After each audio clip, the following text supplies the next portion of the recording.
All right, folks, we should be back here. Um, I had to stop the stream just briefly because we needed to have a quick conversation and grab a document from our filing cabinet here. So this is just to get back in the stream mode. We are literally just starting here. We'll probably just upload this file to YouTube. We're literally just starting here, like 7 turns into this game. And getting started here with game number 2 of Civ4 AI Survivor. We've had all the leaders just found their second cities. Some of them are better than others, like this spot from Gilgamesh is a lot better. And this Gandhi's picked a good spot. Tokugawa, Mao, and Shaka had some more questionable spots for their cities. And we should have the first religion about to be founded as well. The stream is up and running, isn't it? I'm not seeing anyone react in chat, so I'm assuming that it's up. Okay, Sulla, all right. Looks like it's back up and running. So Gandhi should found, okay, it's up, thanks. Just thanks for confirming that. So Gandhi should found the first religion here, and he is, of course, going to pick Hinduism. We'll see if someone else goes for a religion. Who was it? Tokugawa was also on a religion, which is kind of weird. Let's see if anyone else is going. No, no one else on an immediate religion. So it'll be an interesting question as to who gets that other religion in this game. All right, so as usual, I like to check and see which leaders are doing a good job of improving their capitals. Stalin, not so much yet because he is still researching animal husbandry. So he's still working on that. Whereas over here, yeah, so this is one reason why I like the capital for Shaka. I just didn't like the rest of his setup because he's able to improve the ivory immediately and improve his corn immediately. Tokugawa has nothing improved whatsoever. He's going, what is he going for? Agriculture? Okay, that is the tech he needs to go for here. He's built an awful lot of roads though. Roads don't obviously improve tile yields. So like Mao has managed to connect this resource and then he's mining this tile and he's on animal husbandry. So he's potentially off to a good start aside from that awful second city. And then over here, Gilgamesh has improved. Yeah, he is able to farm his corn. And all right, he's going for archery, which is the wrong tech. Also, instead of building a road to his second city, he should just run over here and mine his, or excuse me, farm his corn. That's the key resource. It is pretty crazy that he got granaries available so quickly, and he is building another settler. Anyway, so just a quick check-in. Oh, and Gandhi, we want to check. Yeah, Gandhi is not doing a great job at his capital. He did mine this. He starts with mining, so I guess he's mined his hill tiles, but that's not all that great. Yeah, and yes, we changed up the colors for some of these civs. I mean, I guess Stalin's got the gold resource connected, so that's good. And he did just finish animal husbandry, so his workers should start improving that. So you'll probably note that like all the civs are building workers for the most part, either that or, well, some of them are on settlers. They usually build workers once they get that second city founded. Stalin's second city does not currently have food. He needs to pop borders. He has a food resource, but no food at the moment. Building a settler here very slowly. And he has now started to improve his, is he on bronze? Nope, he's gone archery next. I was wondering if he was going for bronze working after that. This, I don't know. I don't know what this is. Hard at work farming those grassland tiles. The reason why I'm highlighting this is grassland, a bare grassland tile is a pretty weak tile for a farm. You want to put cottages on these tiles, not farms. Like a 3-0 yield is not very good in this game. Yes, Gilgamesh, it looks like he might be the first one to finish. Actually, I think he did just finish his settler. Yeah, so I think he's the first one to finish this. Yep, looks like it. Unless Mal finished, but I can't imagine. Yeah, it's a worker, not a settler. Yep, so he is the first one to get a settler done. Now the question is, where is he going to send this? He is actually gotten boxed in pretty good by Gandhi because this city's going to expand borders. So I'm curious where he probably will. He might send this down to the tundra and the ocean. Nope. Nope. Going over here in the desert. Okay. Well, still moving it. Also, oh no, apparently no one else is going to get a religion. Apparently Gandhi's going to found the second religion in addition to the first religion. All right, I am curious where this settler's going. It looks like it's heading west. So yeah, Gandhi apparently going to get, he's just going to found all the religions, I guess. All right, so after a slightly slow start, those of you who have picked Stalin for the contest should be happy to see that he's got his capital up and running, and now he's researching bronze working. So he's going to have a dynamite capital in about 10 more turns. Well, slightly longer. All right, so still watching where this settler is going. It's heading west. Okay, well, I mean, it's kind of smart. He did need to expand. Also, how did he get culture in this? Oh, that's right, he's creative. Duh. I was like, how did Gilgamesh get culture in this city so fast? It's like, oh yeah, he's creative. So look at this. Gilgamesh has already got the gold and double health resources connected. This is going to help his tech. Look, wow, look at it. It's a fast bronze working. So then he just needs to get an actual copper resource, that or research to iron working, which he probably will because he has pretty militaristic tech preferences. He is still heading west. I think he's probably going to this tile. If I had to guess, that would be the one I would think he's going for. Anyone else have a settler out yet? I would imagine some do. Yep. All right. So we're starting to see settlers come out for the other leaders. There's one here for Stalin. There's one here for... nope, never mind. That's just workers. Still building a settler there. Toku's got one out. And Mao, I think, also just... No, Mao's not finished one. He's building one in Shanghai. So let's see where this one goes. Then we'll watch the other settlers. Nope. Did not go for the Plains Hill, which would have probably been a better spot. It's not bad, though. Cuts off Gandhi for any expansion further south. Gandhi now gets a second religion in his second city. So no, apparently no one else is going to get a religion. Gandhi's just going to found all of them. Hinduism, yeah, basically. Although that's not the monotheism religion. That, oh boy, what is this? What is this nonsense? Farming a cow? Okay, so he doesn't have... Toku obviously doesn't have animal husbandry yet, but that's still kind of sad to see. Anyway. Yeah, sorry you're too late to make a prediction. We have already started. But yeah, Gilgamesh, the first out the 3 cities. Let's see where the other settlers are headed. Okay, Stalin going to the northeast into the tundra. Probably not the best spot, but I assume he'll found here. And it's not bad or anything. It's does have 1 floodplains. Got the tundra deer, and it will secure iron. So that's not. I mean, it's not terrible, but certainly could do better. Well, 2 floodplains. Okay. The biggest thing is that it just doesn't claim any territory, but not a bad city. If Stalin can take territory from Gandhi, he'll be fine. If he can't, then he'll be irrelevant, but I think most of us expect Gandhi not to do that well. Toku looks like he wants this spot. Yeah, I figured he would plant right on that city. So again, great long-term city, but garbage early on. Until you have iron working, this is a terrible city. But once you do have iron working and you can cut down the jungle, it'll be a great city.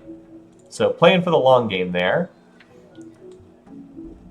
And now Mao's got a settler out too, so let's see. All right, I would assume he's going to found near this copper. Okay, he did not get the copper in his initial borders. I do not like the opening Mao is playing. He's got a pretty sweet capital here. Going for Stonehenge is a pretty decent play, but his first 2 cities are terrible. Like, look at these spots, Shanghai and Guangzhou. Like, look at these spots, they're awful. No food bonuses at either of his first 2 cities.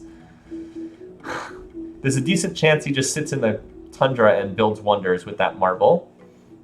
Yeah, I'm also kind of glad I picked Gilgamesh instead of Mao. Gilgamesh is definitely off to a better start here. He's got a lot of resources. So when he needs to like connect the horses over here, but well, why is he working that tile? Seriously, dude, stop building roads and build your build your stuff. Now it's going to be interesting to see what religion spreads. Like, will it be Gandhi's actual Hinduism or will his minority religion spread down here? Because with Kish and Eridu being on the same river network and right next to the holy city, one of them is going to spread down there. There's not much question about that. So far, still no ability to spread borders here for Stalin. Although he is about to finish bronze work. He's also got another settler about to pop out. He should probably put that like over here. Yes, there's a lack of food bonuses, but ivory would be pretty key to control. Anyway. Roads get units to Gandhi faster. I like that antisocial. Anyway, so the one person who doesn't have a 3rd city yet is Gandhi and also Shaka. Shaka should have a settler. Okay, there's a settler. He sure likes building farms here. Typical AI silliness. The city's size 1, and he's built 3 farms there. He has done a good job of improving his capital. This is actually a pretty strong capital, so Shaka will probably catch up a little bit from there. Mao is 3 turns from Stonehenge. Gandhi is 1 turn from Stonehenge, though. Is he gonna get? Is Gandhi gonna build Stonehenge too? Looks like it. Yep. All right. So Gandhi continues to put an ever bigger target on his backside. So that's bad for Mao. That would have been a nice wonder for him to control, because he really does need to pop quarters in these cities. Like, I guess he can build the monuments manually, but that does eat up a lot of time. I mean, he got some fail gold. But he really got like 100 gold, which is not the best use of his time. Oh, belatedly now we're seeing the workboats finished here from Gilgamesh. He connected this, but he's not working yet. Huh. Good expansion, though, from Gilgamesh thus far. And Gandhi's flipped his religion over to Islam. Okay, because it spread from Bombay back to his capital.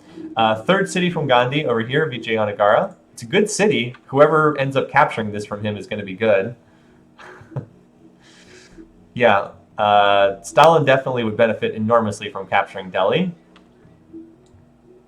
If he, for all that we kind of zeroed in on Stalin in this game, if he doesn't manage to take out Gandhi, he's going to be in a pretty weak position.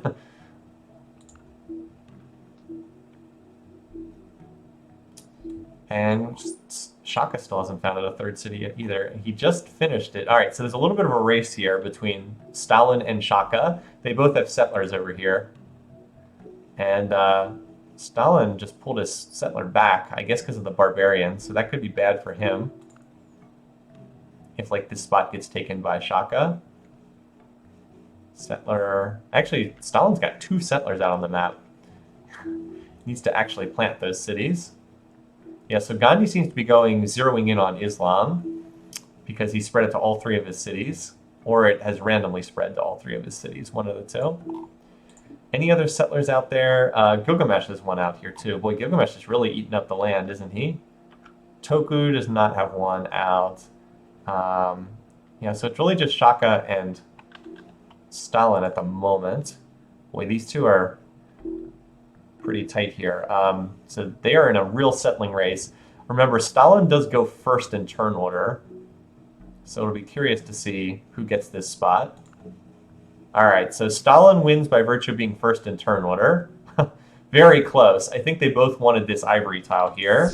Pretty sure that's what they wanted. But Stalin does get that spot, which is pretty big. And he has now connected his copper, so yeah, he's got the big unit production set up for his capital. So we'll see where that unit goes. And then, boy, Gilgamesh going even further west. Boy, he is really pushing these cities far to the west.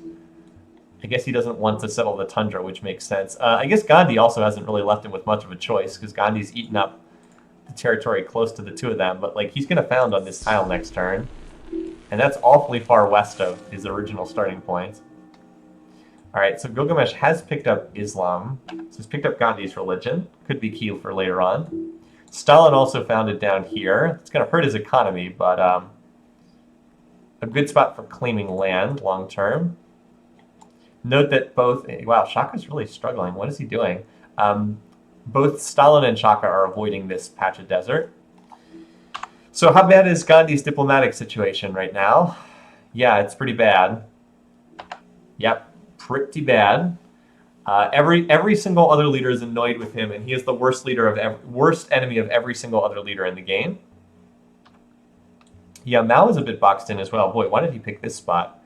Man, he really went out of his way to pick spots that didn't have much in the way of food. Yeah, Mao is totally boxed in. There's quite a bit of land around Shaka. Like this part of the map is pretty empty right now. But with Gandhi eating up all that territory in the center of the map, it's left people without a lot of room there. The real poverty point. Yeah, Gandhi's down to... I don't know why Gandhi's at 76. I have no idea why. Maybe that's he hates me because I put him in this game. He ended up in this game with such a terrible draw for him. Another city from Gilgamesh. Needs to expand borders, but hey, he's creative, so that'll happen.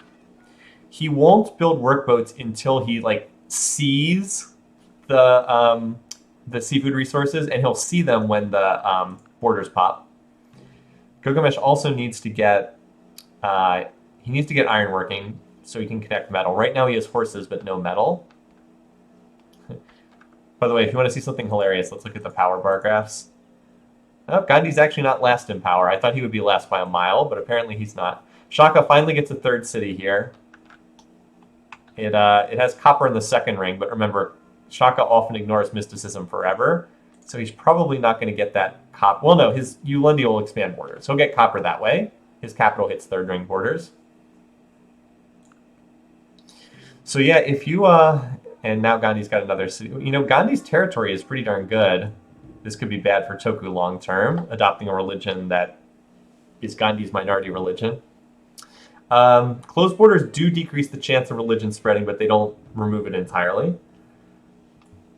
Good point, but the religions will still spread. Yeah,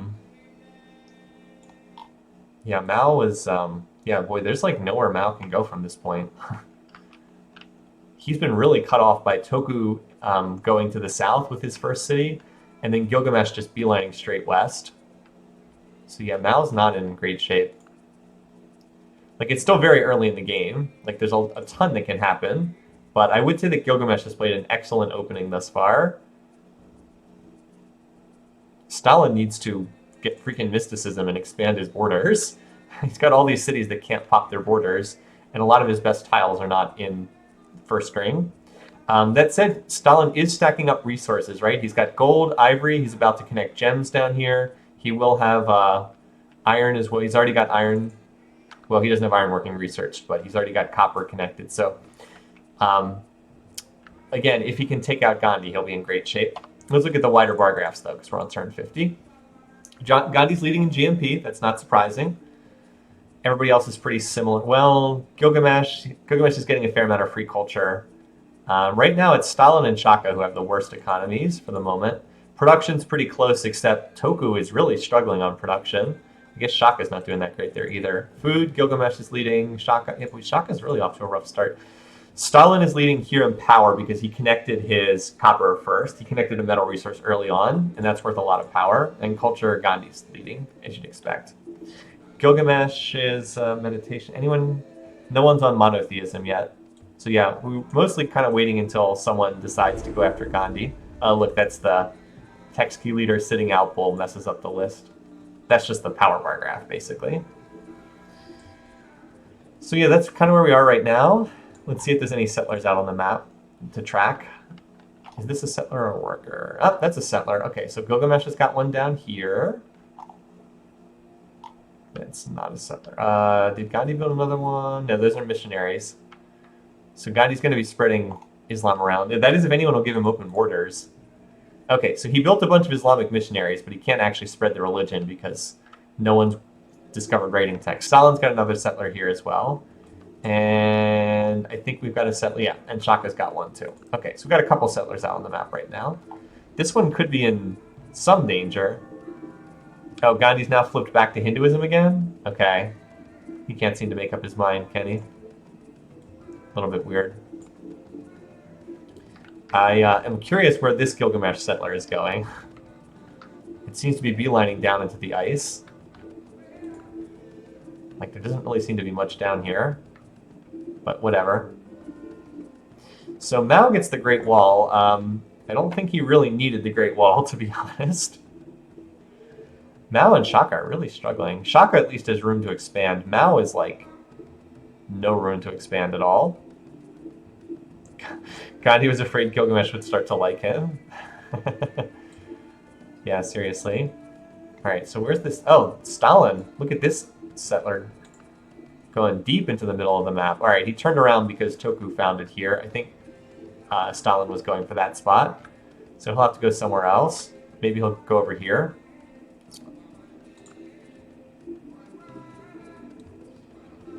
When China actually builds the Great Wall. I know. By the way, I don't do this very often. If you ever like zoom down and look at the Great Wall, it actually looks really cool in this game.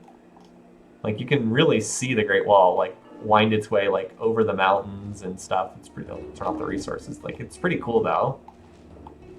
Also, check out the giant, these giant Sumerian workers who tower over the Great Wall.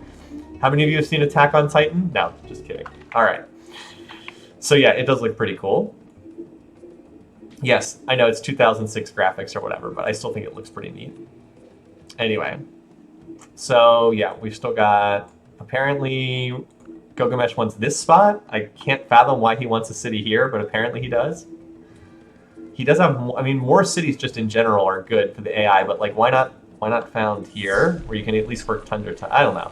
I guess water tiles are never terrible to work, or like grab the furs. I don't know.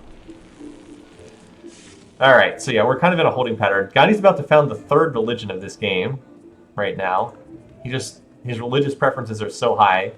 Oh, he got it in Bombay as well. Look at that. It's a triple religious holy city. Oh my God.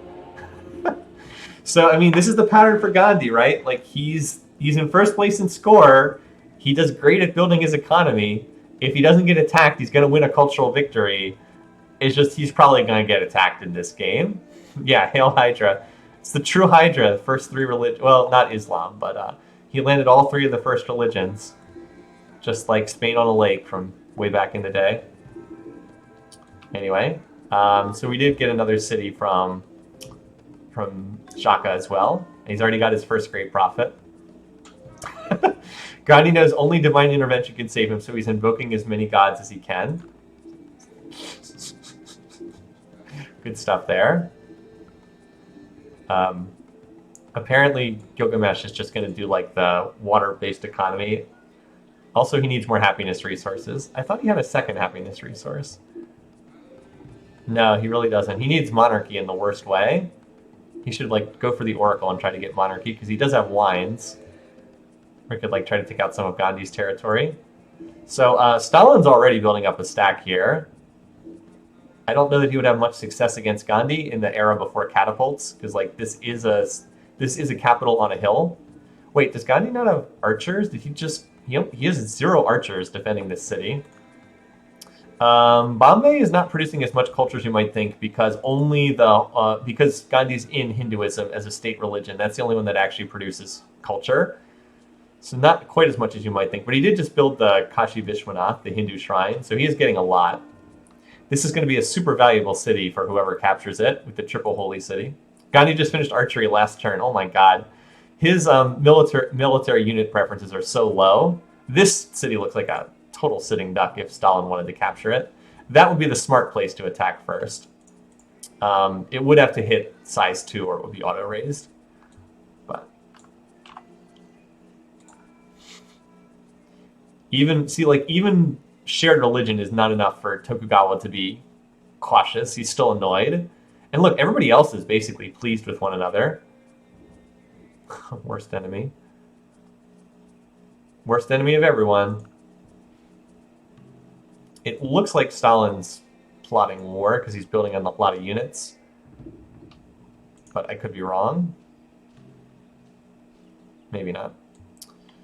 Just trying to keep an eye on what everybody's working on. Mao is building the pyramids, but he really seems to be out of room to expand. I almost wonder if he would go to war because of that. Tokugawa is slowly starting to get back in this. He's up to 5 cities now. One of the biggest issues with Toku is so much of his land is covered in jungle. If he gets enough time to reach ironworking, which he is researching right now, but if he gets to ironworking and he cuts down the jungle, he's actually going to have a nice core. It's just he's very weak until he gets to ironworking. So, like, long term, he could be in pretty decent shape. As for Shaka, I have no idea what Shaka's doing. His play has confused me thus far in this game, because I think his capital is pretty good, but he has done very little with it after that. And if you want the wide-angle view, here it is. Oh, we got a Barb City up in the tundra.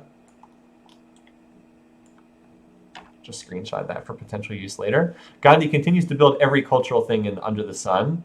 He's building the Oracle right now, which would not help someone if they captured it. But it would give him another influx of score. All right, so this sure looks like Stalin's getting ready to attack here at Varanasi. I could be wrong, but it sure looks like that. Let's see if this is going to be the start. All right. Well, either they signed open borders or he declared war. All right, so who didn't see this coming? There's our first war declaration. I think Varanasi is toast. I'm not so sure Stalin gets much beyond that, but that city at least is not going to last long. So yeah, that's a pretty good stack. So it begins. The feeding frenzy against Gandhi has begun. Yeah, the archer on a hill is pretty decent, but yeah, you keep building those wonders, Gandhi. Relentlessly build the Oracle and Temple of Artemis. Let's see what he oracled. Metal casting. Okay. Went for metal casting. Do you think it's a good idea for Gandhi to expand into... Well, I mean, you can't really avoid contacting the other AIs. That's not something you can avoid. All right, so the archer went down to 0.6 health. I don't know why more of these units didn't attack. So let's refresh the map so we get the city capture printout. All right, so that city falls pretty easily. Stalin did convert to Gandhi's religion as a result of taking a city that had Islam in it. So how well defended is Delhi? Not very. Not very well defended. If that stack attacks it, even with the 60% cultural defenses, those two archers are still going to die to that many axes and spears. So we'll see if Gandhi can get more units in there. He's not building units. He's building forges right now. I guess yeah, I mean, if he gets like 8 archers in there, he's fine, but he's kind of not doing that right now. That's not enough units to capture the city, though. Well, against 2 archers, maybe. Needs more units, though. Anyway, we do have a lot of people building the pyramids, so that's kind of interesting. Let's see, who would win the pyramids race right now? Stalin's 14 turns. 16 turns, okay, 16 turns Gilgamesh. A couple different ones are pretty close. Gilgamesh got another city here at Bad Tabira. He took my advice and founded a city for the furs. So he hasn't connected them yet, but he's got a worker on there. So that will get him a second happiness resource. Yeah, so Gandhi and Gilgamesh are pretty far out in front of the rest of the field right now. That said, if Stalin is able to capture territory from Gandhi, obviously, he can catch back up. The problem is, I think he probably does need catapults to make much real success against Gandhi, since Gandhi does have a ton of culture. Okay, I don't know how that chariot managed to run right through Stalin's Russian units. There's still only 3 archers, but 3 archers in a city on a hill with 60% culture bonuses are probably not going to fall. Yeah, Stalin is the one who declared war. He's already picked up 1 city from Gandhi. Oh, that sucks. I didn't realize the borders expanding at Delhi actually cost Yaroslavl the gems resource. That sucks. And the marble as well. Yeah, with 23 culture per turn, geez. If Stalin would just research something that allowed him to expand borders, he'd be in better shape here. But he still has no culture whatsoever anywhere in his territory. Yeah, I don't think he's going to be able to make progress against that capital. And we did have another Mao city founded. He founded here, Xi'an, in the icy tundra. Shaka founded another city here on the stone. Another city with no food. Jeez, what is he doing? Whatever. Oh, well, looks like Shaka just entered the war too. Okay. There's 2. Oh, apparently he attacked, and he did kill one of the 3 archers. Now, another archer is going to finish between turns. Let me mark down the war declaration before I forget. It's likely that Gandhi will just be worn down through attrition. Like, the other leaders will just keep attacking, and sooner or later someone will punch through. Yeah, like those axes, they'll kill anything that's not an archer, because the warriors, can't stand up to archer. Warriors can't stand up to axes with the melee bonus, and chariots don't get defensive bonuses. So the chariots might as well just be standing on a flat ground tile. Yeah, he's actually killed almost every unit in there. So Stalin's come pretty close. Now, Shaka might be the one who actually gets the city when his stack arrives. But it does look like Delhi's probably going to fall. So I was completely wrong. I was like, yeah, he probably won't be able to do anything. But nope. Stalin's been making it work. He's also got a 11 XP Spearman here. Combat 2 cover spear, interestingly enough.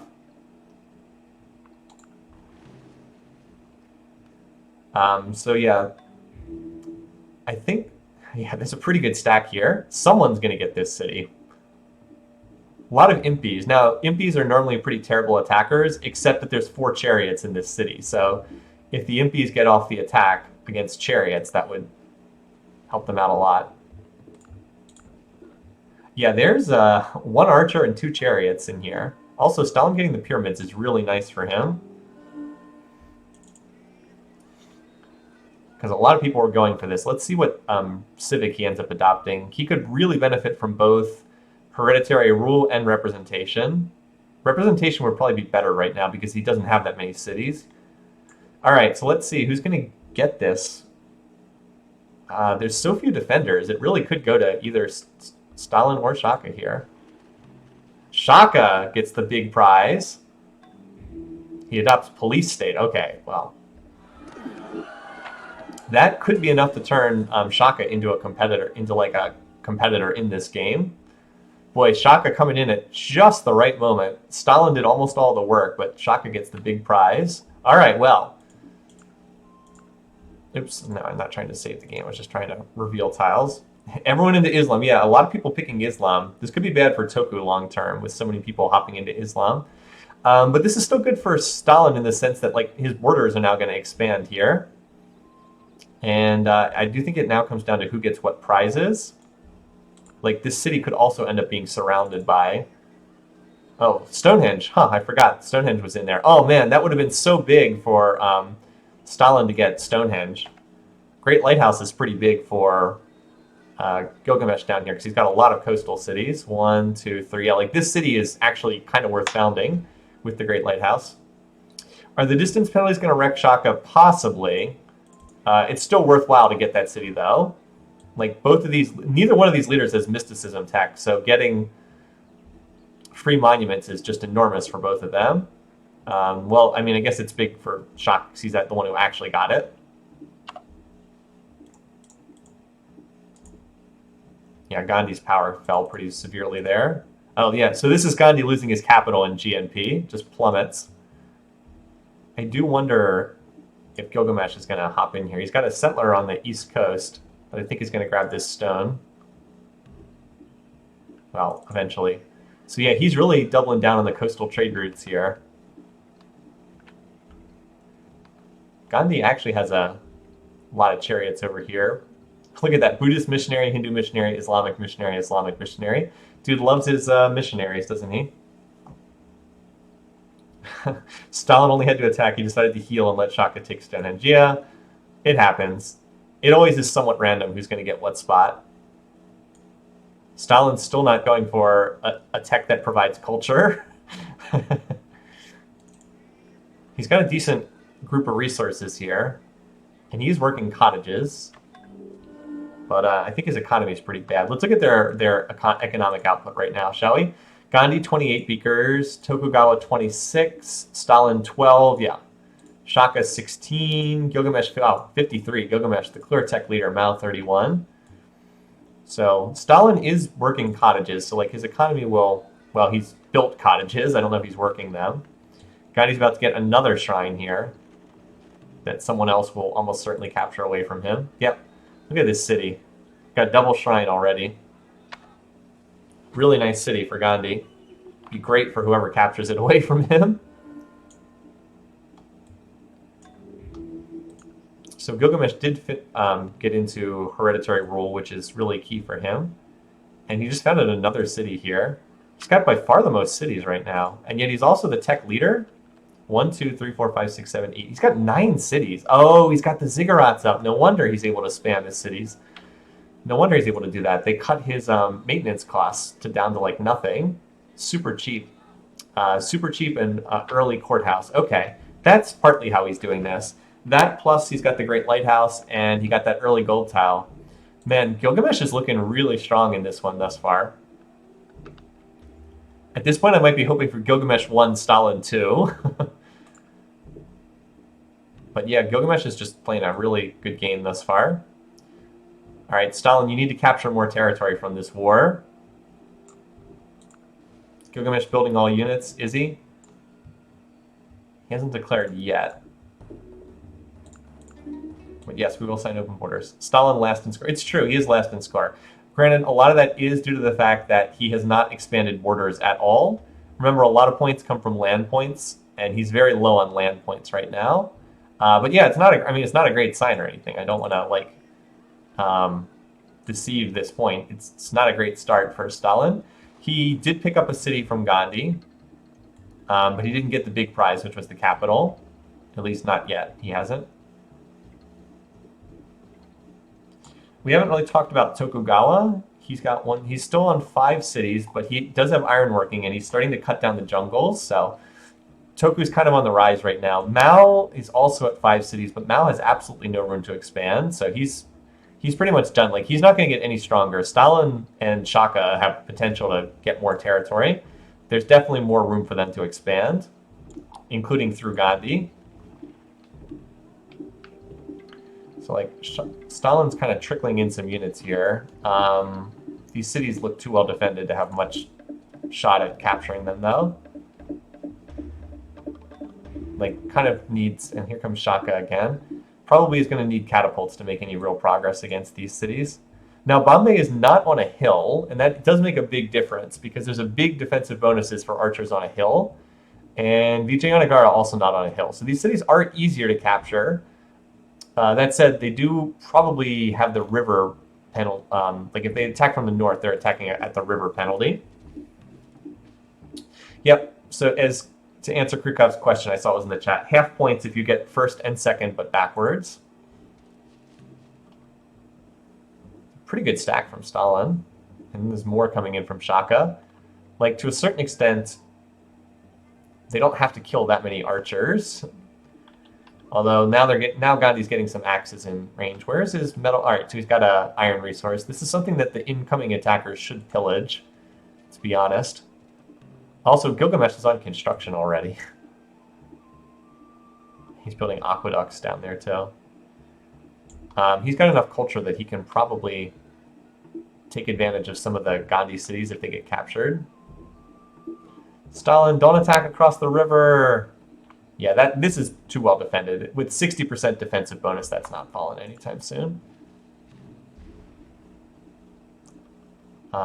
Yeah, so like there was an attack launched here, and a lot of the archers just went from 3 health down to like 2 health or 1.5. They didn't really die. Pretty much just got more XP. Yes, Shaka's smart enough to walk across the river. There's an awful lot of units coming down here, though. Close-up of the Sumerian Zulu axemen. Okay, if you're curious.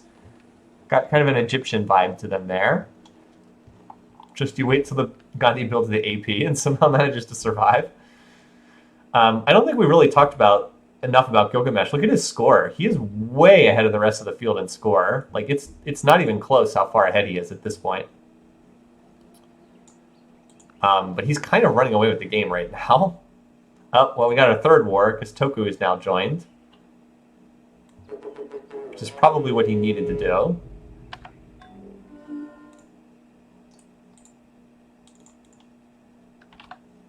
Three. Where's Toku's army? Well, he declared war, but he might have been pulled into it by one of the other leaders because I don't see a big stack on the border. This is probably the city that Stalin should have gone after because it's very poorly defended. But instead he went for the big prize. Now, at this point, if Gilgamesh were to join the war, he would just come in like a, I don't know, like steamroller or something. But he doesn't appear to be interested in attacking right this second. It's kind of a confusing mess of units over here. Yep, so Gandhi hates everyone. Everyone hates him. Everybody else is pretty friendly, though. Like, Shaka and Stalin are already pleased. Or, excuse me, not pleased. They're already friendly with one another. Stalin, stop researching math. Get something that provides culture. Maybe he could get go into organized religion and just spread Islam out of this city to get the borders to expand. Oh, there it is. Okay. There's our fourth war declaration. I think he was pulled into this by someone else, because again, I don't see a big stack on his part either. So yeah, Gandhi just, I mean, we kind of thought this was going to happen. And all these leaders are going to be stacking up mutual military struggle bonuses with each other too. So they're going to be on good terms with one another. Anyway, so here's your vulture. Again, just got kind of a Sumerian look to them. There's like the big beard. All right, so the big difference is Gilgamesh has catapults, so that's pretty much curtains for Gandhi. He can actually take out the defensive borders. Oh, we're at turn 100. Because that's kind of the only thing protecting Gandhi right now. Also, hanging gardens from Gilgamesh too. Not too bad. All right, let's reveal the map. Look at the borders. Also, let's change the music to classical era. Because we're at turn 100. So GNP, yeah, it's Gilgamesh and Gandhi's not going to be with us for much longer. Boy, Shaka's economy is garbage. Production, Gilgamesh, food. Oh my god, wow. This I was not expecting to see. Gilgamesh is just running away with this one. Holy cow. He's got way more food than anyone else in the game.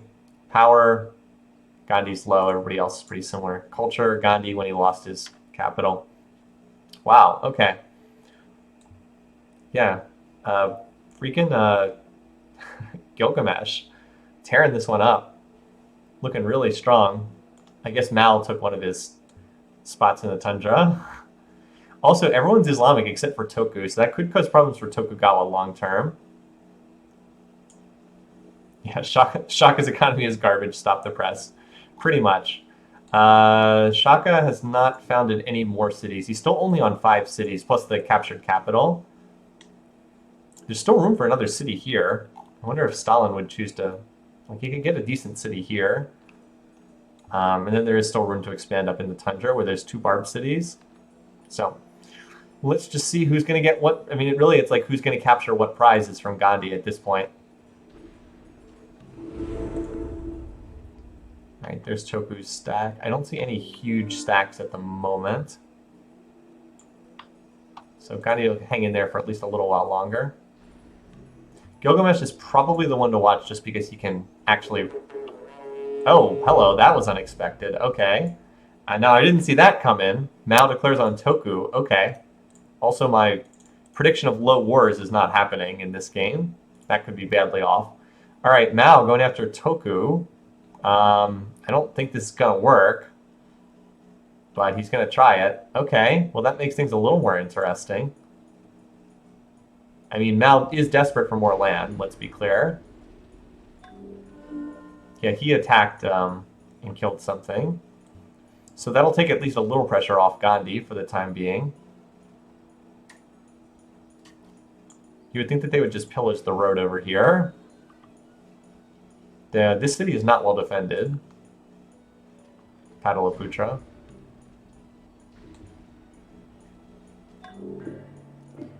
Gandhi's still founding more religions. Still founding more religions. All right, yeah, so there are catapults here working on Vijayanagara.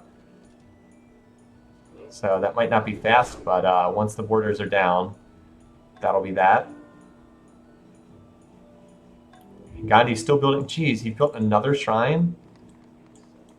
He's got 3 shrines in here. Holy cow. 3 shrines in that city. Unbelievable. Plus the Temple of Artemis. Oh my god. That's crazy. Triple shrines in there. Wow, what a prize. If Gilgamesh takes that, man. So he's got a bunch of catapults working here. This city is actually not that well defended, except by missionaries. Apparently it's very well defended by missionaries. No, but Stalin's not going to be able to... I mean, Stalin's on construction, but he doesn't have catapults yet, so until he gets that, he's not going to have much success. By the time he gets there, Gilgamesh will probably have taken these cities.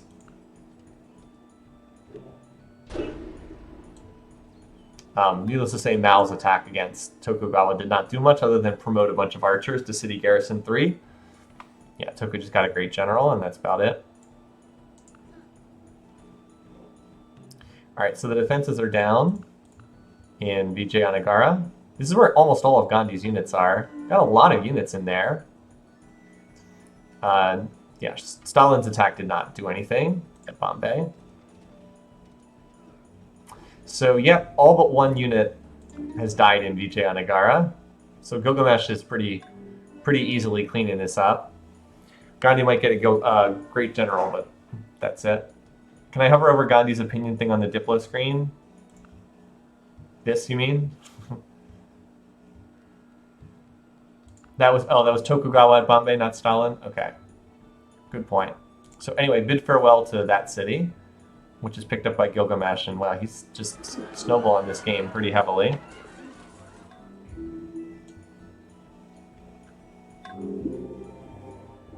So Mal has now founded his own religion. Down there, apparently. It could be that people who are on the outside of the... people who are not practicing Islam might end up being on the outside looking in this game.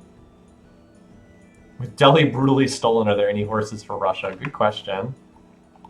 Looks like Stalin did finally manage to expand his borders. I'm not seeing... Hold on, let me do the general resources. I'm not seeing any horses too close. Yeah, he might struggle to find horses.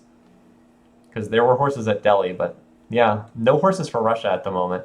He's got the other resources, but not that. Good question. Now, someone might be willing to trade him horses, but otherwise, no. Here's a new Stalin force. Again, that's not going to break through and capture Bombay.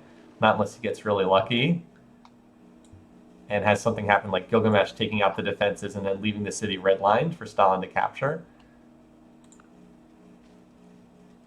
But that seems unlikely.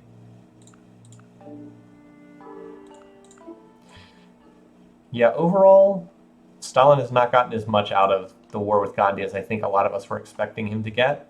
It is somewhat unfortunate for him that he did not manage to take Delhi, which would have been pretty big for him. But that said, Stalin's still in pretty decent shape. Like with construction, he might be able to snipe a city here. Boy, actually, this city's quite low, Bombay. This is kind of like a free-for-all as to who gets this, just because there's so many units in and around the city right now. Well, it's not going to be Stalin because he just lost. He just lost his units, but Shaka could potentially get it. More likely, it's going to be Gilgamesh, though.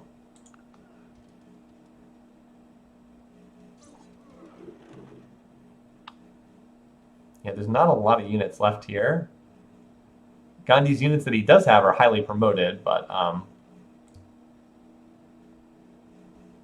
and this war seems inconclusive for the moment.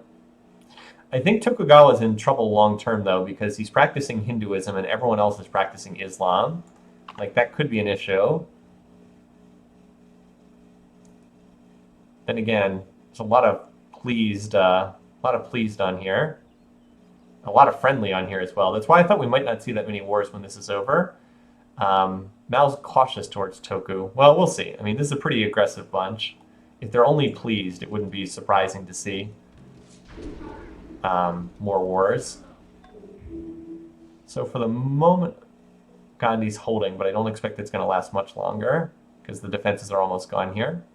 Mal's good score is probably from wonders. Yeah, I think that's true. All right, so Gilgamesh gets the huge prize of Bombay. All those wonders. Well, not wonders, shrines. That's the word I'm looking for. And he's heading up here to just finish it off at Pataliputra. Yeah, I'm not sure that anyone's going to be able to stop Gilgamesh in this game. He is just totally unleashed at this point. He's off and rolling. I'm glad I have him for second. I sure wish I picked him for first. I thought he'd do well. I didn't think he'd do this well. That said, if Stalin can finish second, that wouldn't be too bad for me. Oh well, we'll see. Long way to go. So yeah, Pataliputra looks like it's about to fall, and that'll be it for Gandhi. To no one's surprise, the poor guy who is totally doomed. Well, almost. There is one archer left. No, two archers left, along with a galley and a workboat. Boy, it's too bad that Shaka doesn't have a unit here to snipe the city, or Stalin. Stalin's got war elephants. Well, he'll be out of war mode once this once Gandhi's defeated. Yeah, here comes Stalin's force, but it's just a little bit too late. If he had been able to get here just a couple turns faster, but nope. Looks like it's going to be Gilgamesh. Or no, Gandhi holds! So maybe it is going to be Stalin after all, because he's only one turn away. Although I guess Gilgamesh is right here too, so it's really could be a photo finish between these two. All right, who wants it? Who wants this city? Who wants the elimination? They both have more than enough forces to take the city. Like, Stalin doesn't have a ton. It's too bad Stalin has a catapult. He might stop the bombard. We'll see. Who's going to get it? Oh, it's Gilgamesh. Oh, but deserving, I would have to say. Still, that's pretty rough for Stalin. Because if he had taken this city, he could have backfilled another city behind it. No, Stalin went first. The problem is the thing that killed Stalin is he had one catapult with his stack. If he had not had that catapult, he would have just attacked and captured the city. But because he had a catapult, he stopped to bombard the defenses. And then that gave Gilgamesh the time needed to take the city. He'll have to get his stuff from Shaka. I don't think he's going to get anything from Shaka because Shaka and Stalin are friendly with one another. So that's not happening. Gilgamesh is also friendly with literally everyone in the game except Tokugawa right now. A lot of friendly faces on the screen. Anyway, so let's go ahead and mark this in. To no one's surprise, Gandhi is the first eliminated. Sorry, Gandhi, this was a horrifically bad draw for you. Kill goes to Gilgamesh. He's now up to 3 kills for this year. And it was turn 124.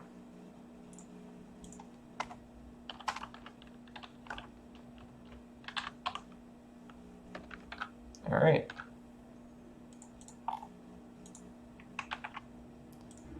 Yeah, disappointed that Stalin. I know I say this a lot. I get this too confused. Stalin getting this spot really would have been nice for him. Like I said, he would have backfilled another city here, and he would have just clearly emerged as like the second strongest power. But because he didn't get Delhi or Pataliputra, he's kind of more of an also-ran at this point. Stalin Shaka War 100% incoming. I mean, they're friendly right now. I won't say it's impossible for them to get better, but as long as they've got mutual military struggle, plus we care for our brothers and sisters of the faith, it seems a little bit unlikely.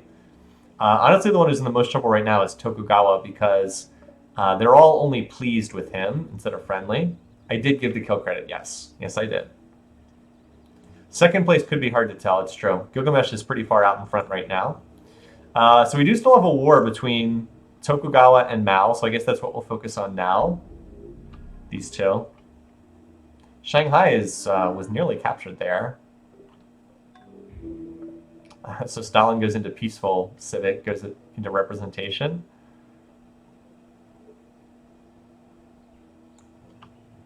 Still got his force over there. Don't be surprised if they go after the Barb cities now, both Shaka and Stalin. Although this one's size 1, so it'll be auto-raised, but this one could be captured. All right, so anyway, still keeping an eye on the Mao versus Toku setup. Yeah, so there we go. Hey, Mao just lost a city to Toku.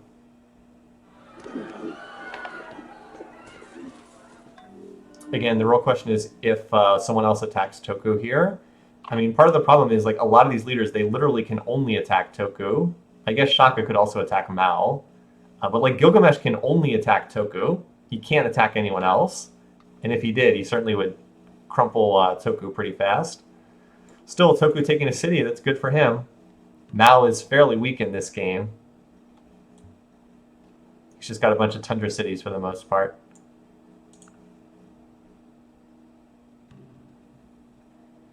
If Toku becomes strong enough to take out Mao, he'd be the clear second place contender right now.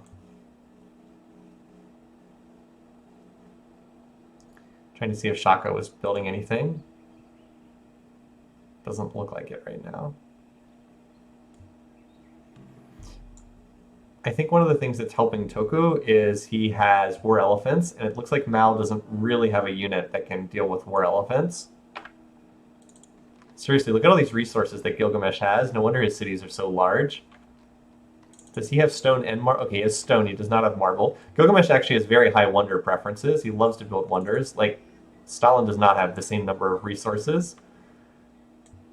How about, like, Toku? Oh, Toku only has one happiness resource. That's pretty bad. Yeah, so, like, look at this. Toku's got a ton of... He's got all the calendar happiness resources. So that's one of the reasons that Toku's also doing better. His cities are just larger because he has more happiness resources. Anyway, so yeah, Toku, maybe looking not that bad here.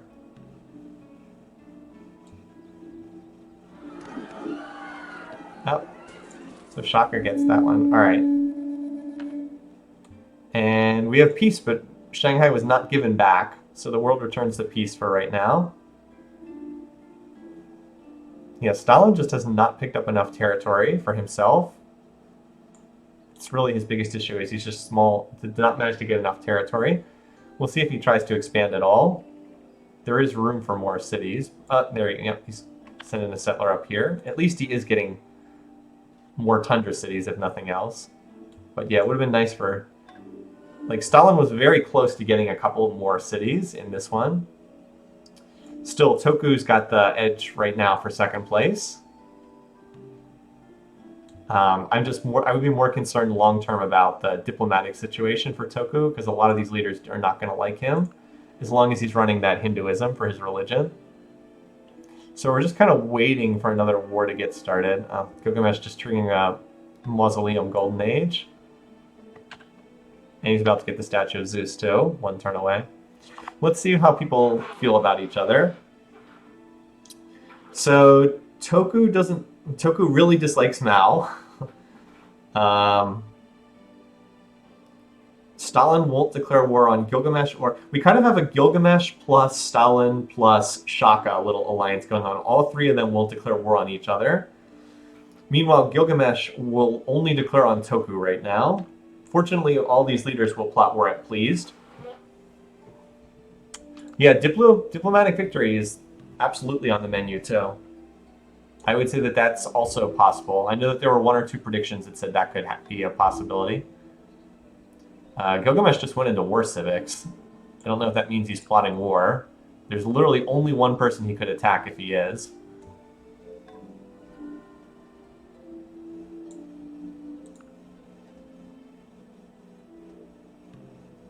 But yeah, the game actually could end up being kind of peaceful because a lot of these leaders like each other. Their peace weights are so similar. It does feel like it's Gilgamesh's games to lose at this point, right? I mean, he's really,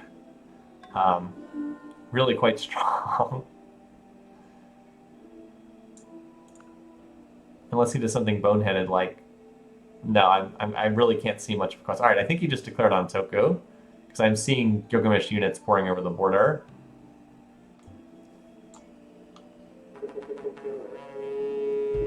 Wait, no, it's a double war declaration. Okay, Gilgamesh and Shaka declaring war. Well, sucks to be you, Toku. There it is, yep. Now Stalin needs to hop in here and get some territory out of the war. Okay, so it was Gilgamesh who started the war, and then he bought Shaka into the war, because Shaka does not have any units ready, like, pouring across the border, whereas Shaka did. So that's the pattern we have. What happened to that settler? Did that settler somehow die to barbs that Stalin had up there? Because he had a settler, like, right here. Oh, wow. Anyway, so Gilgamesh. You think Stalin's coming in too? We'll keep an eye on that. This is a pretty good stack, 39 units. I don't see... Stalin's building markets and the Colossus and wealth. I don't think he's joining war right now. Doesn't seem like it to me. Antisocial. Shaka per second. Yeah, seriously. If he captures territory.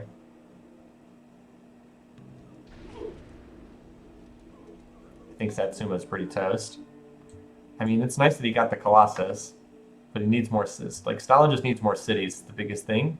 He's gotten trapped on a limited number of cities here.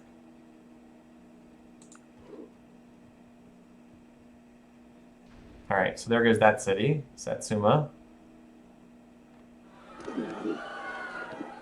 Okay, that Barb city auto-raised. But it's size 1, so it's auto-raised. Alright. Oh no, never mind, it wasn't auto-raised. Huh. Yeah, Shaka just kind of quietly getting these villages in the tundra. He will eventually get more points than Shaka, or excuse me, than Stalin. He can add to the counter if Stalin doesn't expand. More territory is always better in the end. Gilgamesh has double the points. Yeah, he's double the points of anyone else in the game right now. That said, Stalin's economy is a lot better than Shaka's economy, from what I can see.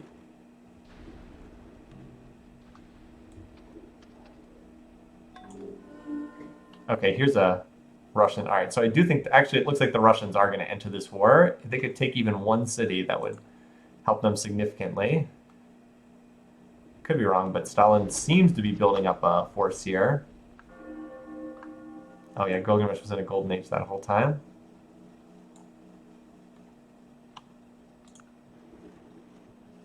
There it is. There's Stalin joining the war. Boy, once they pick someone they don't like, they kind of just tear that person apart, don't they? Been a fast-moving game so far, hasn't it? So Tokugawa on the outside looking in. Again, largely due to his religion. Yeah. Oh, wow. Boy, he's annoyed towards everyone else. Mao could be the next target after that because people are not friendly with him. Well, we'll deal with that later. Stalin's... Actually, no, a lot of them are friendly with Mao. Look at that. +6, we care for our brothers and sisters in the faith. So anyway, we'll see if Stalin can manage to grab any cities from this war. Unfortunately, his timing is... He's just like slightly too slow again. Because this stack just went in and attacked. Oh, and we got Apostolic Palace for Islam. Now in this game, Islam is super powerful, so we probably won't see anything too crazy. Yeah, like Stalin is, again, he's just slightly too slow to the punch here. He's not going to... Shouldn't get Tokyo. Maybe not. Maybe no. I don't know. We'll see. At least he's got a shot here. Oh, yes. Give myself Islam. Thank you. Thank you guys for reminding me. Forgotten that temporarily. So we can see the AP stuff. And of course, don't forget Shaka's got a chance to capture territory here as well. Territory that would actually fit with his empire a little bit better. Yeah, boy, Stalin just barely missing a couple of these cities has really hurt his score. Like, if he finishes slightly below Shaka, I'm going to be really disappointed, just because he's missed out on a lot of this territory by such small margins. All right, so it's turn 150. Oops, nope. Not trying to delete that. It's true, Gilgamesh is bombarding. So I'm not sure. I can't quite predict who's going to do what there because I'm not sure what these individual leaders are going to do. Shaka's in better shape here because he's the only one attacking this city, so he should be able to pick this one up. Again, if he just keeps getting more territory, eventually his score is going to pass Stalin, who's still stuck on limited territory. Anyway, so it's turn 150. Let's check out our bar graphs. Gilgamesh is leading. This was his golden age, of course, but he's still way above even outside of the golden age. Production, I mean, Gilgamesh is way ahead. The question is just, like, you can see Shaka has pulled ahead of Stalin in food. He was way below earlier, but he just kept slowly getting more territory power. Pretty comparable, except Gilgamesh is way ahead. Culture. All right, so he dropped a culture bomb somewhere. Not exactly sure where. It would have been one of his border cities. Probably here, Bombay? Nope. Trying to figure out where he dropped. Was it Satsuma? Okay, Satsuma. He dropped the culture bomb in Satsuma to get it out of resistance, I guess. Let's just do a quick check-in on their research. Toku's at 81. Stalin's at 139. Oh, only 66 for Shaka. That's pretty terrible. Mao's 79. So Stalin was the most at 139, except for Gilgamesh, who's 194. Okay. But Gilgamesh is not running away with the game as much from a tech standpoint. All right, so once again, two groups of leaders outside the city, and once again it's Gilgamesh who gets the spot, and Stalin does not capture it. He's had rough luck this game when it's come to like 50-50 city captures. He just missed out on like every single one, which is really unfortunate for my scoring, because I kind of need Stalin to come in second, or else I don't get any points. Which I'm a little bit disappointed on, because my read for the game, like if I zoom out here to like the world map, my read of the game was Stalin and Gilgamesh are going to be the dominant powers. And like, I'm right, they're the dominant powers in this game, but Stalin has failed to get like every single city capture. So I could end up getting 0 points, even though I read the game really well. But like, sometimes that happens. Yeah, it's tough to avoid getting those names confused.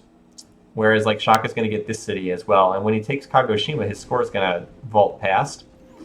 How much gold from the Triple Holy City? That's a good question. Let's see what it's up to. It's up to quite a bit. Plus 49 from buildings. Yeah, so it's worth a good, with the plus 25% from the market, and he's about to finish a grocer, it's worth, with that grocer, it'll be about 75 gold per turn just from the markets, or just from the shrines. So pretty good. Yep, Stalin's still got a shot to get in this. Remember, Shaka could also do crazy stuff. But like Shaka's score did just vault past Stalin by capturing Kagoshima. Wow, that's a lot of longbows here.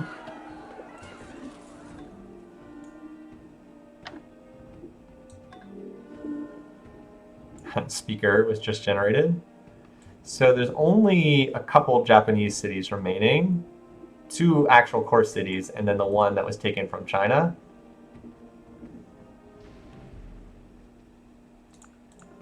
Boy, they sure tore apart this guy, didn't they? Yeah, this city's got all those longbows. Where did the Russian stack go? Here it is. Oh, the Russian stack's going after Kyoto. That would certainly be a nice prize, although it would be surrounded by the culture of other civs. But I think Stalin has a good chance to get this, because the Gilgamesh is sieging Osaka, and it looks like the Sullla stack is still healing from the last fight.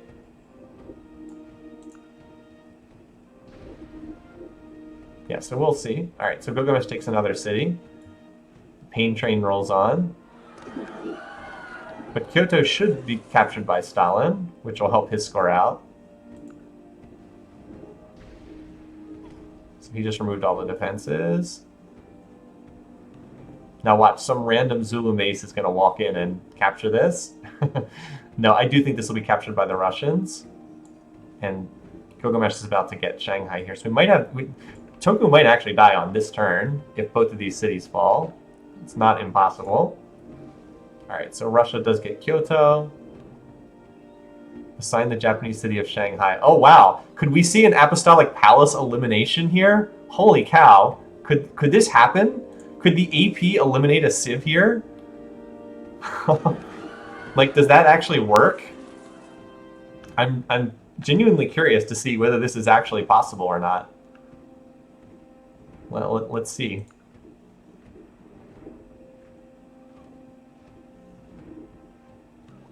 Oh my god, the AP killed him! Holy cow!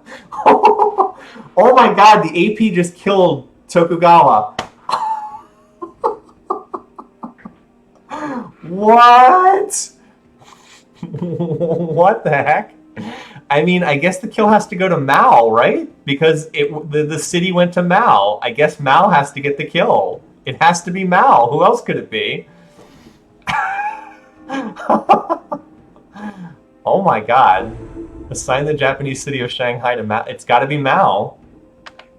Wow. Okay. Wow. All right. Well, I mean, I played an awful lot of Civ4 in my day, and I have never seen that before. That was a new one for me. Okay. All right, so Toku's out. Oh, again, we give the kill credit to Mao for his AP kill. Really, I guess it's Gilgamesh's AP kill. Turn 159,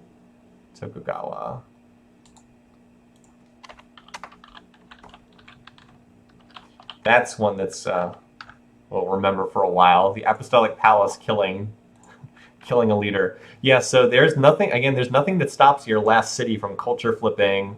That can happen. There's nothing that stops the AP from assigning it to another Civ, apparently. All right, so now we're down to 4. And again, it's mostly friendly relations. Like the three-way Shaka plus Stalin plus Gilgamesh, they're all friendly with each other.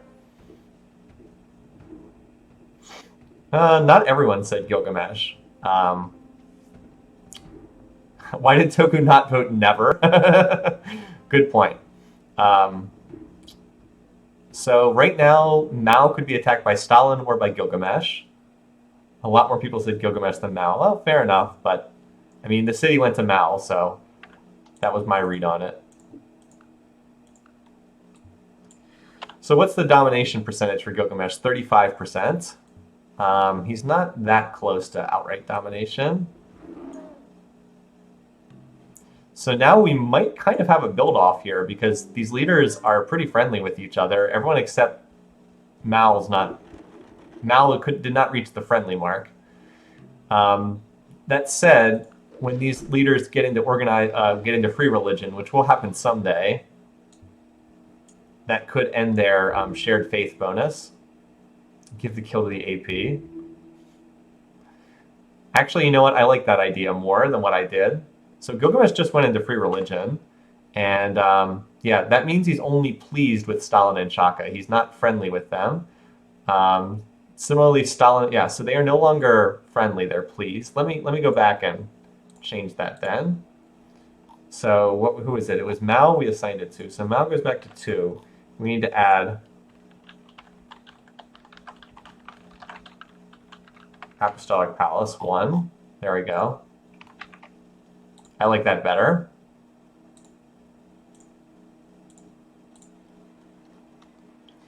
Gilgamesh can't get. Wait, Gilgamesh can get domination. I don't think that would give him enough land area because Mal doesn't have that much. Mal only has 13%, so no, that wouldn't be enough. First AP kill I've ever seen clipped. Thank you for clipping that, your little puppy. I'm sure it's happened somewhere in a game of Civ 4, but certainly not in the games we've been watching. Also, it is close between Stalin and Shaka for that second place right now. Awful close between them. Although I think it's going to be decided more by who is stupid enough to attack Gilgamesh than anything else. Like, this game is more likely to be decided by Gilgamesh declaring war on one of the other 2 leaders.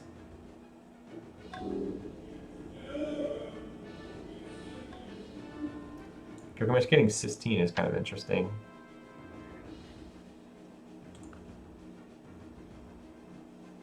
It kind of looks like Gilgamesh is still plotting war. Honestly, he's still building a lot of units.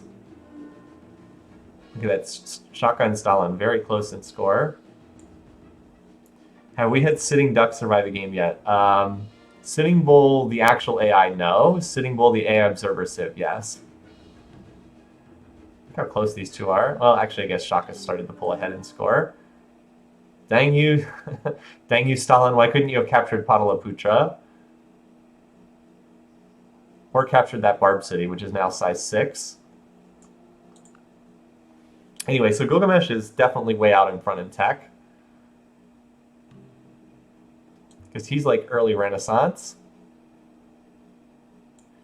But still, we're just kind of waiting for something else to happen in this game. Someone else to go to war or whatever. It does seem like Stalin will not be able to finish in second unless something else happens in the game, because Shaka's score is too high at this point. Abandon your heathenish ways.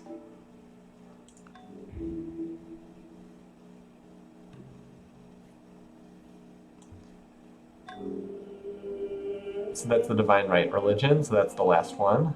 Did not pop up in the same city that already had the triple holy cities. But yeah, these guys all like each other for the most part, so the game, like I said, could be pretty peaceful. Wait, what? Shaka? Oh, because Gilgamesh... Interesting. because Gilgamesh is not in Islam anymore, so they all voted for Shaka instead. Shaka, the head of the Apostolic Palace. Wow, okay. Also, now Shaka's opened up a pretty big lead over... has opened up a big lead over Stalin. Just curious as to how the diplomacy has changed here. So Shaka and Stalin are still like best buds. Pretty much the same as before. Gilgamesh can declare war on anyone other than Mao. And Mao can declare on anyone other than Shaka. Okay. Like, these guys all do like each other, but it's not impossible for them to declare war. Shaka AP victory. If you could get it to the UN, Shaka could win by diplomacy. That would be awesome. Shaka UN victory. That would put Gilgamesh in second, though, which would get me 5 points for having Gilgamesh second. That would probably be the only way Gilgamesh could lose this game, is if he builds the UN and everyone else votes for Shaka. It would be a pretty hilarious way for him to lose the game. Anyway, so yeah, we can just go through these turns pretty fast because there's nothing really happening right now. He's about to build Taj Mahal and get the Mausoleum Enhanced Golden Age. Gilgamesh certainly does not seem to be plotting war right now. I mean, maybe I'm wrong, but he didn't seem like he was. Stalin is not plotting war. He's building wealth everywhere. I don't think Shaka is either, because he's building a lot of courthouses. And Mao's building research. Yeah, they all seem pretty peaceful right now. Gilgamesh just got another golden age. All right, another AP vote. Shaka again. It is interesting to see, like, Mao actually has more population than Stalin. I don't know how that happened. He's built a lot of farms in his core, I guess. Just has larger cities.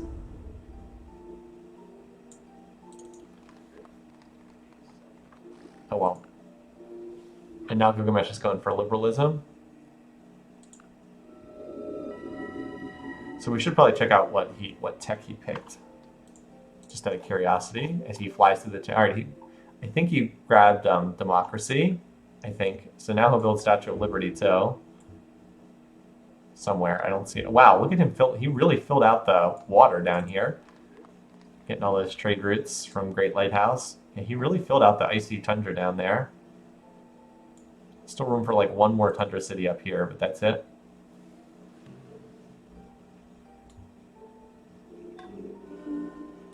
Yeah, I suppose that Mao could end up spreading Taoism a bit more and end up in Taoism as a religion, since he did found it. But he doesn't seem to be building very many Taoist missionaries. Yeah, so this is one thing I thought might happen. The game did end up getting quite peaceful after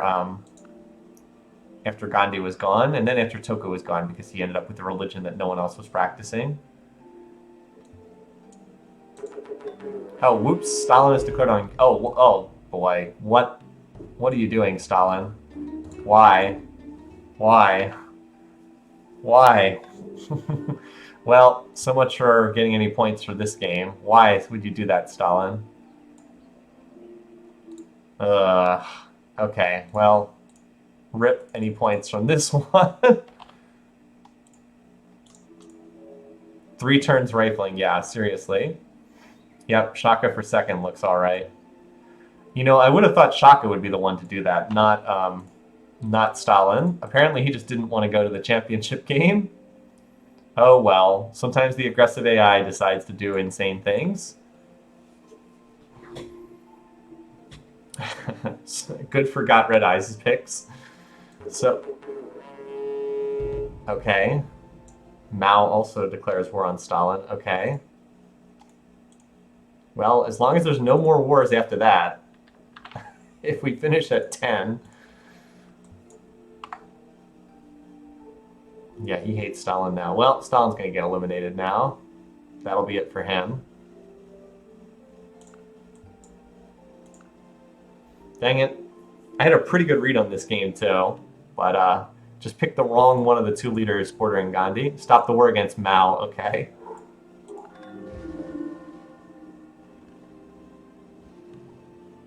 Okay, so that war ended. Yeah, New Plan's right. It does illustrate the problem. Stalin did what was expected. He won his war with Gandhi, but got the key city stolen and lost the game because of that. Could have been the reverse, and Stalin kill steals from Shaka. Absolutely. But I mean, that's part of the setup, right? There's always an element of chance in these games. Also, part of the reason why we do a whole bunch of games instead of just one. But really, the correct pick for this game apparently was not Stalin or Shaka. It was Gilgamesh. Like, Gilgamesh was clearly the one you should have picked. And I do have him. I did pick him for second. I just should have picked him for first, obviously. Well, it was peace. That weird side war with Mao is what ended. The actual main war did not end.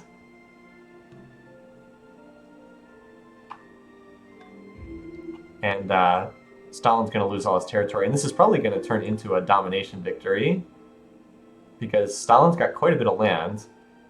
Like, as long as Gilgamesh doesn't stop, like, he could, seriously, I think he would win by domination if he took all of Stalin's land, because he's at 40%. He would need to get to 62. Stalin's got right around 20%. So yeah, if he takes all of Stalin's land, he would be very close to domination. So we could end up having a super early domination finish here. Oh, it's only turn 200. You should get partial points for finishing first. No, I think I mean, the whole point is to get the picks right. Like, even though I'm pretty happy with my picks for this game, I was still wrong. Like, we don't want to go too far down the rabbit hole of awarding points for wrong picks, right? Like, I know it's hard to get the points, but that's kind of the point. Anyway, turn 200. We had rifling just discovered, so yeah, we haven't seen all the units upgraded yet. So we're still a little ways from that. We'll go into the medieval music. I mean, we could go with the tech tree, but I don't think that the tech tree even shows that much. It shows that Gilgamesh is really, really far ahead. Like, he's got basically all the Renaissance techs, and he's about to start the Industrial Age, and like Stalin has none of the Renaissance techs. Shaka's even further behind than that. And Mao's about the same place. And then the barbarians are there. Like, you don't want to get really deep into, well, if you're this close, you get this many points, and if you're that close, you get that many points. At some point, you just have to get the picks right. All right, so Shaka apparently also, hey, you know what? Maybe there's a chance for Stalin to finish second now because Shaka declared on Gilgamesh. Okay. All right. So maybe if the big stacks run over the Zulu cities first instead of the Russian cities? Mao for second. Actually, yeah, wow. Jeez, Mao for second. Wow. So many people. This is slightly frustrating to me because so many people have Mao for second, and they might get this despite whiffing on the Mao for second horribly. They still might actually end up getting Mao for second place, even though it was a completely incorrect pick. Sometimes that happens. Yeah, Shaka could peace out via AP, but does he really want to? He's the one who started the war. It is entirely seemly for a young man killed in battle. Anyway, so yeah, the question is just going to be, where are the big Sumerian stacks heading? Because also disappointed I picked spaceship. I didn't think the fighting would keep going on, but it did. Couldn't quite stay at friendly relations. Anyway, here's the big Russian stack, such as it is. It's never incorrect if it's correct. I mean, I guess that's true, officially. I would say that picking Mao second was not a good pick, though, even if it does turn out to be correct. I would still say that was not a good pick for this match, because his land was not good. Well, anyway. So right now the Russian stack's in the process of dying. Now what I need Stalin to peace out with Gilgamesh. Nope, stop the war against Shaka. Okay. Yeah. So you guys are right. Shaka's can peace out with the AP. Really, really important for him that he controls that wonder. So he's able to peace out via the AP. So that helps Shaka quite a bit. So that'll get him out of this war. I don't know why he started the war if he was just going to peace out. He might have been pulled into it by Stalin, to be honest. What is that? What is going on here?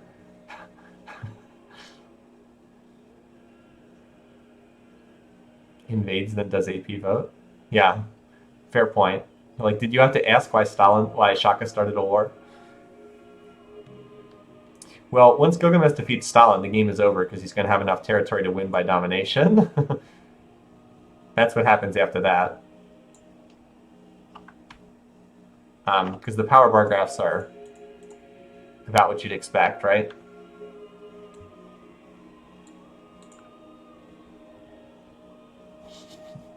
Yeah, that stack moving was pretty funny indeed.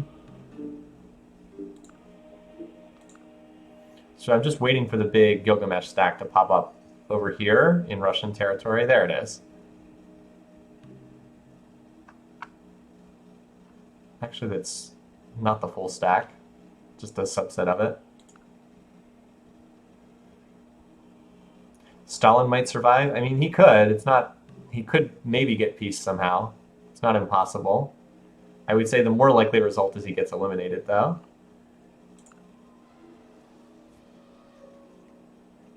He is using medieval units against the,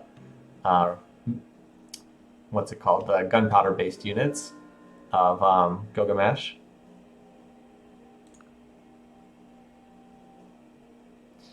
Stalin might be eradicated and the unjustified hype would go away.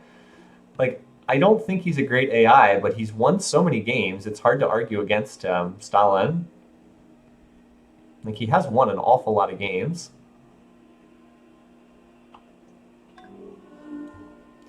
That's it. Gilgamesh has been a little bit slow. All right. I was like, where is his big death stack? And here it is, over here.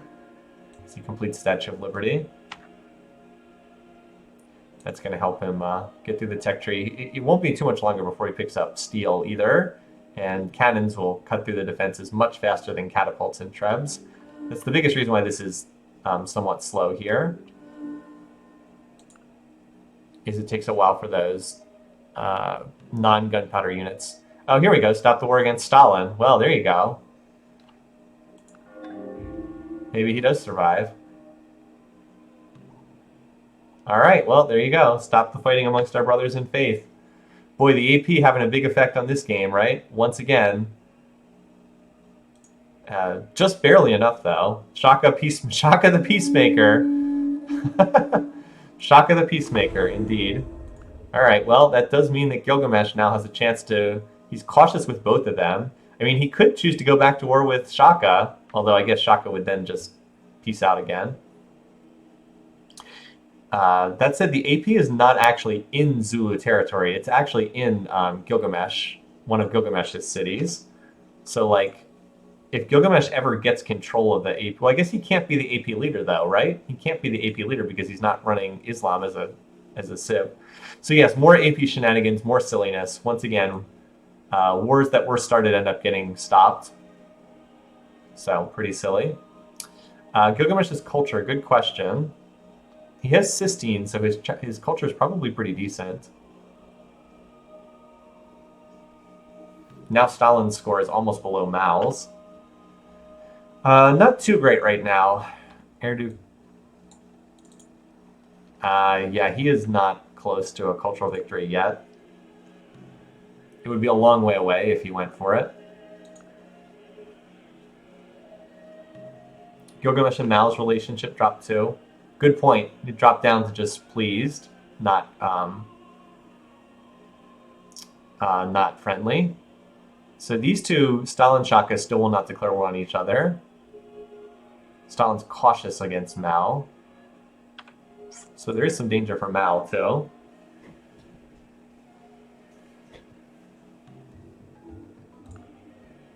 Gilgamesh does have cultural flavor, yeah. He does like culture quite a bit, so it's certainly not out of the realm of question that he could choose to go for a cultural victory. So the only city Stalin actually lost in that war was Kyoto, and Shaka did not lose any cities because he was in that war very briefly.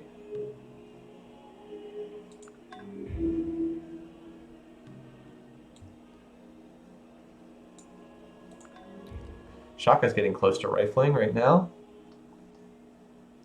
Oh, actually, interesting. Okay, so Gilgamesh can be is a candidate, even though he's not running Islam as a state religion. So he could become a member. He could lead the AP, but he doesn't have enough votes. Yeah, he's still outvoted pretty severely. Stalin's pop is so low. I guess it's because he has a lot of plains tiles. He really doesn't have a lot of high food tiles in his territory. Still, this is a fast-moving game because it's been pretty peaceful for the most part. Oh, I see. It's his Islamic population. Good point. Good point. And maybe he doesn't have Islam, but no, he has Islam in... Oh yeah, he doesn't have Islam in all his cities. You're right. Good point. Thank you, Dr. Warclow. That would explain why we keep seeing that. So I had the read right as well that this game would be peaceful once Gandhi was gone, although I guess technically it was after Tokugawa was gone too. But I thought the game would be largely peaceful at that point, and that also proved to be true. Hey, again, it's still not impossible for Shaka to win a Diplo victory here. Like, if the UN gets built, because like we've seen that Shaka keeps winning the UN, the Apostolic Palace vote. Although, no, never mind, that can't happen because Gilgamesh has too much pop. He could block it. Gilgamesh has 48% of world pop, so no, Shaka can't win a UN vote. As hilarious as that might be, he can't actually win that. So Gilgamesh is just building research in every city right now as he goes towards assembly line. So he is clearly not plotting war. Now he's getting his factories up because he just finished assembly line. Shaka's also on all research. And Stalin's on all research. And then I'll check Mao as well. Mao's on all research. Yeah, none of them seem to be plotting war. So we could have a very short game of Survivor here because we're already getting closer to the end of the tech tree here. Oh, Stalin declared on Mao. Okay. That's interesting. Even if you took out all of Mao's cities, I don't think it would put him above Shaka in score. But maybe. No, Shaka's way ahead in score. Probably not. He definitely has the tech edge over Mao, though. Because Mao's still got all these medieval units. Look at the power bar graphs. They haven't been that interesting to look at for the most part because we just know that Gilgamesh is super far ahead. Okay, yeah, these are the two runt civs for sure. Yeah, look at how weak these two are. Shaka's much stronger. So Stalin can get units because apparently he has open borders with Gilgamesh. Like, you wouldn't think that they would have open borders because they fought each other, but he does.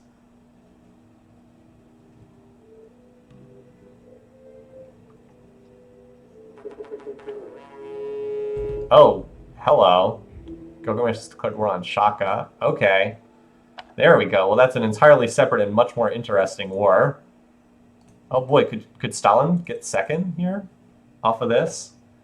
If Shaka starts losing territory? No, Shaka's just going to use the AP to end the war. Unfortunately for those who have Stalin like me, I'm sure that the AP will just stop this war almost immediately. So probably will not be as consequential as you would think. Delhi is certainly going to fall, though. I guess that is a swing of like 20 votes in the AP when that city getting captured.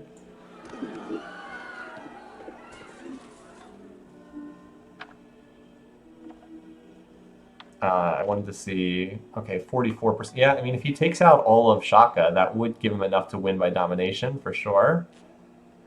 But the question is, can he take territory before it gets stopped by the Apostolic Palace? That's kind of the question there.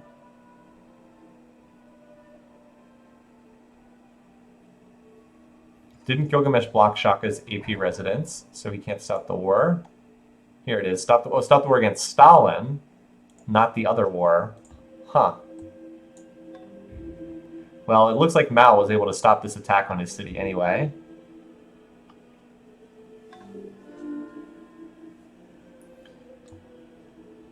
Well, Stalin does appear to... Yes, so Stalin's attack petered out here. He was not able to capture this city, which is kind of shocking because he had grenadiers against, like, longbows. But apparently it was not a successful war. Oh boy.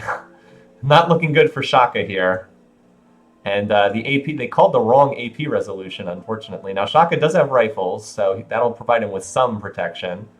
But that huge stack that was over here at Delhi, it's just a matter of time until that moves out. Anyway, so turn 250. Boy, I would love to see Shaka melt here and Stalin end up in second, although I don't think Shaka really deserves second place at this point. I'll change up the music again because we're on turn 250. We want Renaissance now, I think. There we go. Yeah, I agree. No one deserves second place. That's the correct read on this. Gilgamesh deserves first. No one else has played well enough to deserve second. Agreed. I think that's the correct read on this game. All right. So everyone voted yes on this war. Everyone voted yes on that, including Stalin, who started the war. So, okay, so that ended that war.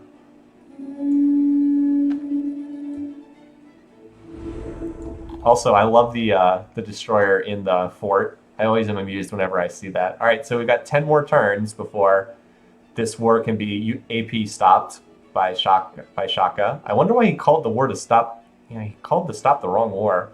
Really bizarre. Yeah, Stalin votes yes for the war he started.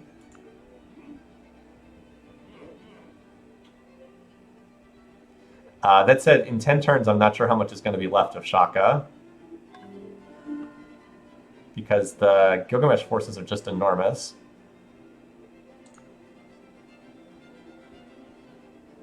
Like, you just lost 2 cities there. Oh boy. And now Stalin and Shaka's score is really close again. I mean, that was 1 turn and there's 9 more to go. What are we at land area? 45%? Yeah, this could very easily turn into Stalin moving up into that second place spot. Again, undeservedly, let's be very clear. Ooh, yeah, there's not much on defense there. And of course, Stalin will pick up territory as the Shaka cities fall. Yeah, it's only been, what, 2 turns since that passed, and it's already close. Boy, Gilgamesh is really, again, tearing his way through this. So he is probably going to win. How much territory does Shaka have? Definitely enough to put him over the top 1 land area. Almost certainly enough. Yep, so there goes, boy, Stalin. How lucky is Stalin in this game? Seriously. How lucky has Stalin been? He has no business being in the championship game at this point. But I think he might end up there. I mean, I guess someone has to finish second in this game. Stalin was super unlucky with city captures. That's true. That is true. Yeah, like, Gilgamesh is on industrialism now. At this point, I don't think anyone could stop the war. I don't think there's enough votes in the AP. Because I think Gilgamesh can just vote it down if he wants to. No, not Gaius Marius. Oof. Okay, well this game has had a lot of twists and turns to it.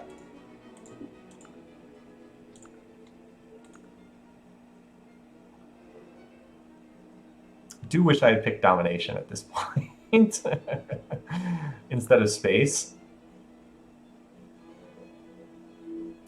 Man, Gilgamesh is just like, if you look on the minimap, oh, here's the stop the war against Shaka. Yeah, let's see if he has enough. If there's enough votes to actually stop this war. Requires 343. If everyone else votes yes, Gilgamesh already has 60% of world pop. Now, granted, he doesn't have Islam in every single city, but he has it in a lot of the cities. I think Gilgamesh can block this if he wants. Shouldn't you be happy about Gaius Marius dying? Fair point. But like Gilgamesh started here on the map, and then he just like kept going west and then north and further north, and he's almost up to the northern tundra now. Like those green borders have just expanded and expanded and expanded. You think he had 228 in the last AP vote? Yeah, I mean, he's captured a lot of territory, and Shaka's lost a lot of territory, so I think he can stop this. Let's see. Failed, yep. Yep, he had enough votes to block it. Even everyone else voting yes was not enough. As you guys suspected, he was able to stop that.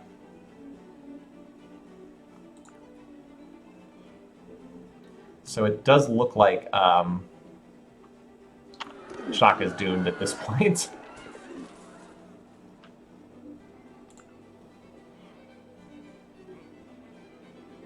It's just a matter of how long it takes him to finish this off. Oh, and the tanks are on the scene now, too. Here comes the tanks. Can it last a turn 275, so I'm at least within 50 turns with my 325 prediction? It's going to be a very early finish. That said, Gilgamesh could probably win. Gilgamesh is pretty close to winning by space, too. I guess he still has a decent chunk of the modern era to go, but like he's already on plastics. He doesn't really have that much. He could win by space within 40 turns, I think. Mao might actually become second. You're right, he's not that far behind. It's a good point.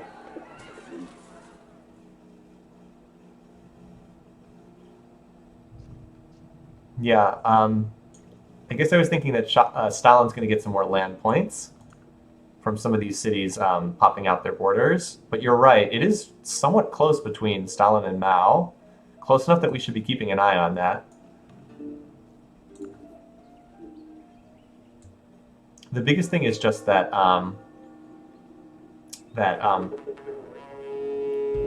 okay. Have fun with that, Mao. Well, that really just ticks up the war declaration counter and does nothing else. So much for your 13 wars. Sorry about that. Maybe he did want the mutual military struggle bonus.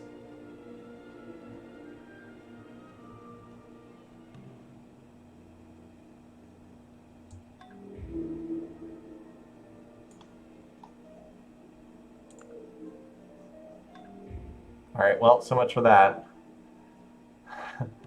Bye, Shaka. He was certainly looking good to get second place. Two city captures on the last turn. All right, that's it for the Zulus. Turn 268.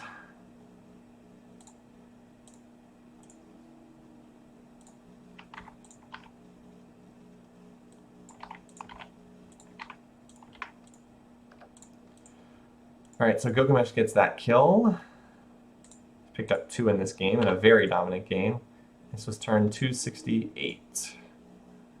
Shaka.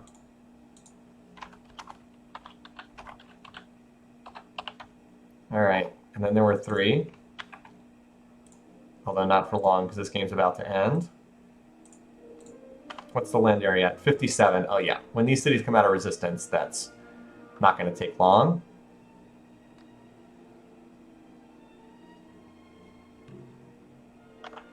$59, and then there's 4 cities that have to come out of, haven't popped borders yet.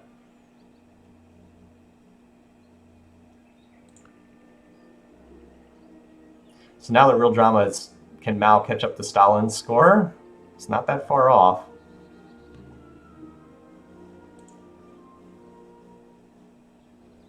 Well, I guess he's still 80 points behind.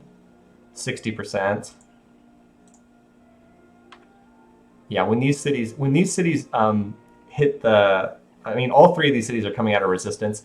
Maybe not on this turn, but on the following turn, it probably will be enough to get them.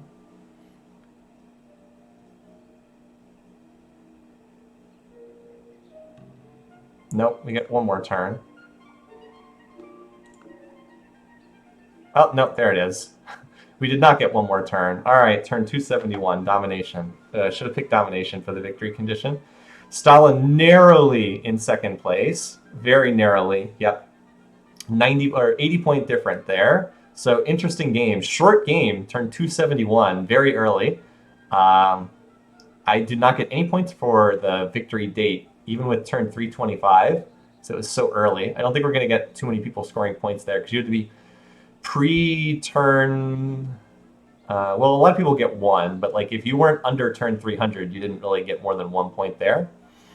So yeah, Gilgamesh, wow, just kicked butt the entire game. Great opening, really settled well, denied Mao the ability to get land and do much of anything, and got the key cities from Gandhi. He got everything except Gandhi's capital. So he got all the key land from Gandhi, and then he got all the land from Tokugawa, and then it was just who is he going to kill, Stalin or Shaka? And he ended up killing Shaka. It could have been Stalin just as easily. So let's watch the replay first, and then we'll look at the picking contest. All right, so we all knew Gandhi was going to die. The surprising thing was just how well Gilgamesh ended up doing. Like, I thought he would have a solid game, but I did not think he would do as well as he did. I think that one of the things that helped him was Stalin and Shaka were the ones who fought Gandhi early, while he just like kind of developed his economy. So like the two of them kind of weakened Gandhi with like a lot of early warring. And then it's not until later, like look, it's not until late, he's the last one to declare war on Gandhi, but he gets all the spoils because he kind of sweeps in late after he already has construction. And after those two have been beating their heads against Gandhi for a while, not doing anything, he just kind of comes in with catapults and claims all the cities. I also think that getting that city was really a critical moment in the game because Stalin would have been much stronger if he had taken that. I know it might just seem like one city, but like 2 more cities for Stalin because he would have backfilled behind that, minus a city for Gilgamesh. It really would have helped contain Gilgamesh a little bit. Then we have the bizarre double war declaration against Tokugawa, with the net result of Gilgamesh gets almost all the spoils. It was Gilgamesh got most of the cities, Shaka got 1, Stalin got 1. Yeah, this was one of our faster games ever. Really short game today. So yeah, so he gets most of the spoils from that war, and then it was just kind of like monkey shines for a while, trying to figure out who, like Stalin declares war on Gilgamesh to basically committing suicide, and then is saved by the Apostolic Palace. And then we have some more like weird wars that don't go anywhere until the very end when this is the key one. Like Stalin declaring war on Mao, that did nothing. Gilgamesh declares war on Shaka, and then that's the last one. He just rolls up Shaka, and that's that for the end of the game. And it's almost all green on the minimap at the end of this one. Very fast game, 1 hour, 58 minutes. Super duper fast. And Mao does not get eliminated, but also does not advance to the championship game. Okay. I mean, you know what the bar graphs look like, right? It's Gilgamesh is so far out in front of everyone. It's really embarrassing. In every single category, he's overwhelmingly dominant. So you get the idea. All right, let's look at the picking contest.